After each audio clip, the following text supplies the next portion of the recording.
नमस्कार. Marathi media news मध्ये पुन्हा एकदा आपलं सर्वांचं मनपूर्वक हार्दिक स्वागत करत आहोत. मित्रांनो, आज आपण कुठे आहोत तर आज एक खूप महत्वाचा विषय पुणे शहरामध्ये घडत आहे. जो विषय म्हणजे असा आहे की लोक कलाकार, लोक कलावंत, लोकसंगीत हे सध्या संपूर्ण महाराष्ट्रभर बघितलं तर हे विस्कळीत होत चाललेलं आहे.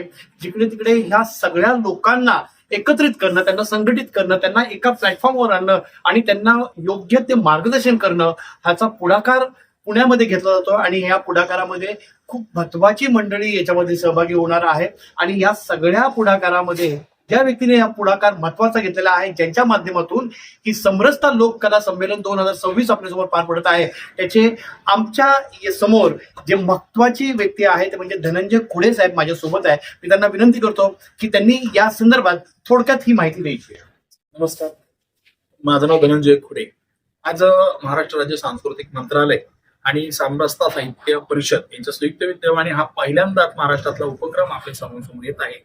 कौतुक आणि आनंद या सगळ्या गोष्टीचा असा आहे की लोककलावंतांसाठी समरसता साहित्य परिषद आणि सांस्कृतिक मंत्रालय काहीतरी उपक्रम घेऊन येत आहे.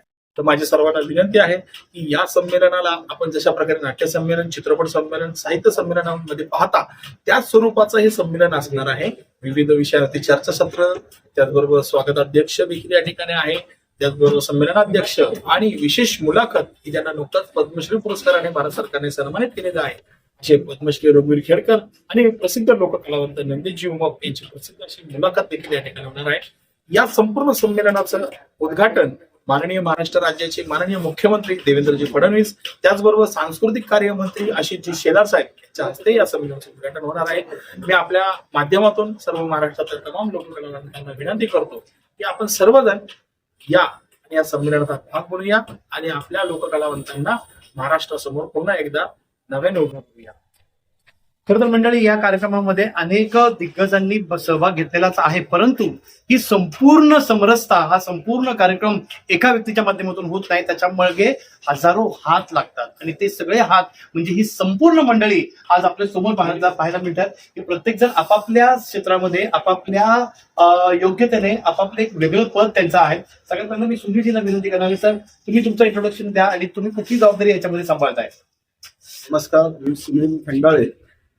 मी भारतीय जनता पार्टी अनुसूचित जाती मोर्चा पुणे शहराचा अध्यक्ष आहे. आणि हे जे संमेलन होत आहे, या संमेलनामध्ये बाहेर गावावर जे कलाकार जे येणारे आहेत त्यांची निवासाची व्यवस्था माझ्याकडे ठेवलेली आहे. आणि ती माझ्यासोबत साधारणतः एक 25 कार्यकर्ते माझ्यासोबत जोडलेले असतील. मी सर्वांना विनंती करेन की 28 तारखेला होणारं संमेलन हे आपलं संमेलन आहे असं समजून तुम्ही तर यायचंच आहे, परंतु तुमच्या सोबत काही मंडळी असतील, काही कलाकार असतील, त्यांना घेऊन यावं अशी विनंती करतो. धन्यवाद. खरं तर मंडळी, सगळ्या लोक कलाकारांना एकत्रित आणण्याचा हे धाडस आहे. खरं तर एक छान प्लॅटफॉर्मवर आणणं. आणखीन काही मंडळी आहेत त्यांनाही विनंती करतो, सर या लोककला संमेलनाबद्दल काय सांगाल?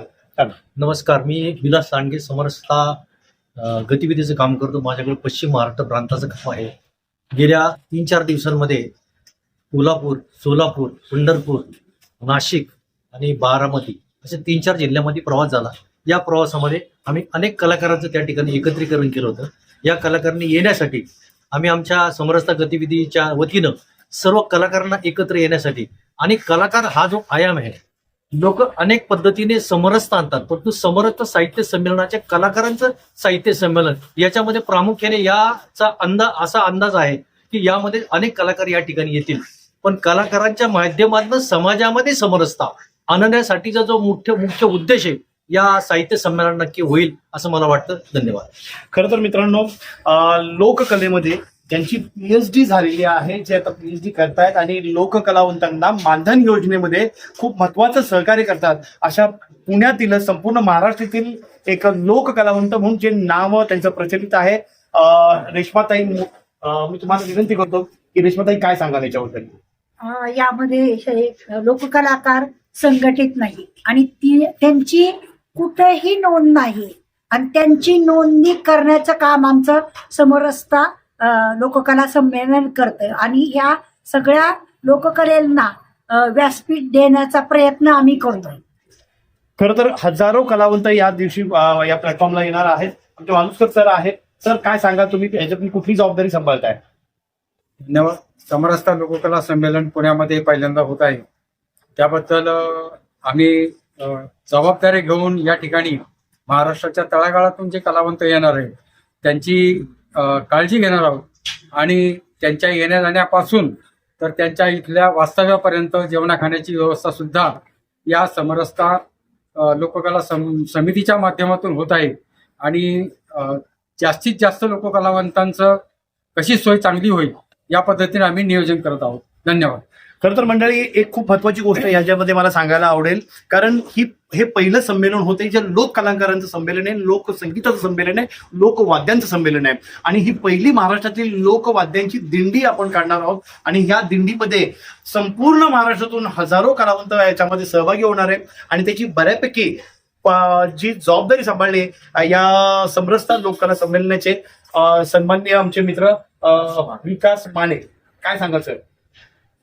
लोककला संमेलनामध्ये लोककलेची दिंडी असा आपण एक छान उपक्रम घेतलेला आहे. जसं ग्रंथ दिंडी निघते, तसं तुकोबांची दिंडी निघते, तशी ज्ञानोबांची दिंडी निघते, तशी लोकवाद्यांची पालखीतनं दिंडी निघणार आहे. सजवलेली पालखी ही पुणे महानगरपालिकेच्या छत्रपती शिवरायांच्या पूर्णाकृती पुतळ्याला हार घालून ही दिंडी निघणार आहे. या दिंडीमध्ये वासुदेव, वाघ्या मुरळी, गोंधळी, कोतराज, तमाशा कलावंत, शाहीर असे आपापल्या वेशभूषेत सहभागी होणार आहेत आणि वाजत गाजत ही दिंडी ही बालगंधर्व रंगमंदिरापर्यंत पोहोचणार.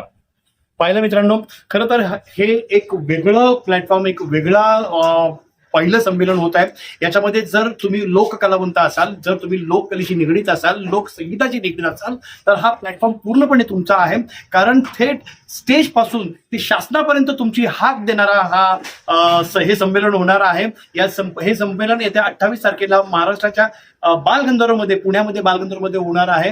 दिवसभर हे संमेलन चालणार आहे आणि या संमेलनाच्या माध्यमातून तुम्हाला कलाकारांसाठी मानधन योजना असेल किंवा कलाकारांसाठी अनेक योजना आहेत, त्या कलाकारांसाठी माहिती नसतात, याही योजनांची तुम्हाला माहिती मिळणार आहे. तर नक्कीच या संमेलनात तुम्ही आवर्जून उपस्थिती दाखवा आणि तुमची भेट द्या, तुमची शुभेच्छा आणि तुमचं प्रेम या लोककला संमेलनाला नक्कीच द्या. पुढच्या एपिसोडमध्ये भेटूया नवीन काहीतरी घेऊन. Still then signing off. Bye.